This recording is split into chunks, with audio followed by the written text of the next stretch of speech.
Thank you.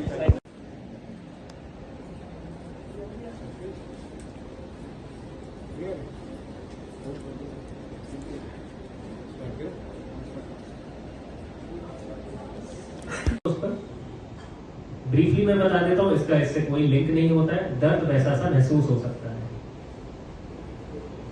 लेकिन सबसे पहले जो सबसे बड़ी प्रॉब्लम होती है वो हार्ट की होती है, तो उसे हमेशा सबसे पहले नकारना चाहिए। सर्वाइकल और बाकी प्रॉब्लम्स का इलाज तो ओरल मेडिकेशन से नहीं हो जाएगा और वो जानलेवा नहीं होती। सो इनके केस में जब ये टेबल पर आ गए कि एंजियोग्राफी हम करने जा रहे थे, बहुत सीवियर पेन हो रहा था, मेरे को अभी भी ध्यान है। इनको मैंने हेपारिन नाम की दवाई दी जो कि आईवी ब्लड थिनर होती है, क्योंकि मेरे को थोड़ा अंदेशा था कि क्या पता मैं दे दूं और वो चीज क्लॉट पिघल जाए तो पहले ही सेव हो जाएगी इसकी लाइफ, तो एक चांस उसका हम जरूर देते हैं। तो मैंने ऑन टेबल बिना एंजियोग्राफी करे पहले वाली दवाई दी और इनसे पूछा क्या दर्द में आराम हुआ। इंस्टेंट आराम हो गया था।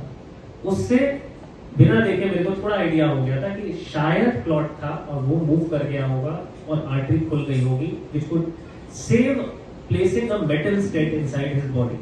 देखो स्टेंट प्लेस करने से कई यंग लोग डरते हैं, एम्बैरेस होते हैं सोसाइटी में, उन्हें लगता है कि बताओ इतनी सी उम्र में स्टेंट लग गया। ये नहीं करना है, आपकी जान बची वो मोर इम्पोर्टेंट है। किसी दूसरे की होगी वो भी लगवाएगा लेकिन खिल्ली सबसे पहले बनाएगा, तो आपको सबसे पहले शर्म छोड़नी है। जान इज मोर इम्पोर्टेंट, आपकी life is more important then your embarrassment.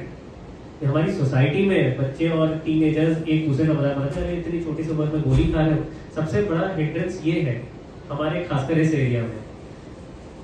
सो इनका एंजियोग्राफी फिर मैंने करा और उस नस में हल्का सा वहां पर हमारे को अंदेशा हुआ कि यहाँ पर क्लॉट रुका हुआ होगा, बाकी वो खुल गया था जैसा कि हमने प्रेडिक्ट करा था। तो इनको सिर्फ दवाइयों पर रखा गया, स्टेंट लगने की जरूरत नहीं पड़ी, and he was completely cured. हाँ एक चीज है कि लॉन्ग टर्म इनको खून पतला करने की दवाइयां जरूर चलेगी, क्योंकि इनकी बॉडी में वो क्षमता या वो डिफेक्ट है कि हाँ भाई खून गाढ़ा ज्यादा कर रहे हैं, तो उसको लॉन्ग टर्म ना हो तो कम से कम हम दवाई तो ले ही सकते हैं और अपने हाइड्रेशन को अच्छा रख सकते हैं, पानी अच्छे तरीके से पी सकते हैं। जो इनका पंपिंग 45% था, ग्रेजुअली टाइमली हमने उस क्लॉट को रिलीव कर दिया, तो ग्रेजुअली वो 50-55% तक पहुंच गया, इंप्रूव कर गया। ओके सर्वाइकल का कुछ तो मेरे केस में सर ऐसा हुआ था कि मुझे ना कम से कम 10 से 12 दिन पहले मेरे बैक साइड में गर्दन में ना मुझे सर्वाइकल का फील हो रहा था। एक दिन से मेरी बात हुई डॉक्टर साहब से पहले, लोकल डॉक्टर जो होते हैं उन्होंने बोला भाई आपको ना सर्वाइकल का टेस्ट करा लीजिए आप। मैंने जो वहाँ पर सर सर्वाइकल का टेस्ट कराया तो उस डॉक्टर ने मेरे से सीधा बोला भाई मुझे ना ये फील होता है, हार्ट से कंडीशन है ना सर, किसी को अटैक आएगा ना, मेरे केस में सर उसको ना ये पूरा पेन स्टार्ट हो जाता है। हम सोच जाते हैं सर सर्वाइकल है, चेकअप नहीं कराते, वो नहीं कराते। डॉक्टर ने मेरे से बोला था कि सर आपको ना हार्ट की प्रॉब्लम है, मैं उसे अनदेखा कर गया। और एक रात 4 फरवरी की बात है सर, मैं शादी में था कहीं पर, मेरा ना माइंड ब्लैंक हो गया था, सुनने की शक्ति खत्म हो चुकी थी, बस मैं देख पा रहा था, बोल भी नहीं पा रहा था। मैं घर पे जाके टैबलेट लेकर डिस्प्ले टाइप की मैं सो गया। 4:30 बजे के आसपास मुझे पेन स्टार्ट हुआ। मैंने फिर फोर्टिस में आया सर, यहाँ से फिर डॉक्टर साहब ने शांतनु साहब ने मुझे जैसे उन्होंने बताया कि आपको आके मुझे वो टैबलेट दी, उससे मुझे साथ के साथ रिलीफ हो गया। और उसके बाद धीरे धीरे फोर्टिस की वजह से आईसीयू वगैरह से इन्फेक्शन भी हो गया था बॉडी में बहुत ज़्यादा वाला।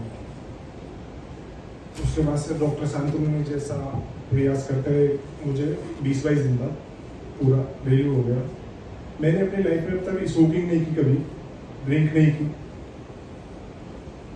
कंटिन्यू जिम जाता हूँ, जो कोरोना के बाद कंटिन्यू काढ़ा वाड़ा जो ग्राउंड में लेते वो लेता हूँ, उसके बाद भी समस्या आ रही है। तो लोगों को सर मेरा मानना है टाइमली चेकअप कराते रहना चाहिए, जिससे ना ये हार्ट की प्रॉब्लम न्यू जनरेशन में स्पेशली ना हो। Thank you.